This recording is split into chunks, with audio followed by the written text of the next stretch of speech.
இன்றைக்கி என்ன பண்ணலான்னு யோசிச்சுட்டு இருந்தப்போ தான் இந்த காய் கொண்டு வந்திருந்த ஞாபகம் வந்திருந்தது. அது நல்லா வந்து தோலெல்லாம் சீச்சிட்டு விதையெல்லாம் எடுத்துட்டு சின்ன சின்ன பீஸாக வந்து கட் பண்ணி வச்சுட்டு இதை வந்து நம்ம தண்ணியில் போட்டு நல்லா கழுவிட்டு ஒரு பாத்திரத்தில் தண்ணி ஊற்றி இதையும் நல்லா வேக வச்சுக்கலாம். ஒரு 3/4 பதம் வெந்தால் போதும்.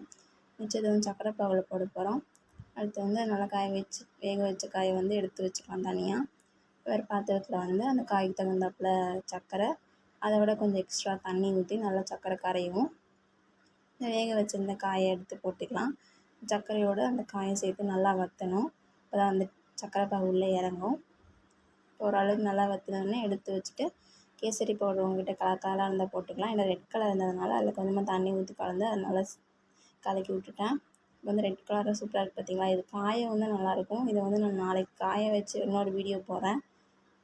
இதேமாரி ட்ரை பண்ணி பாருங்கள். பாய்.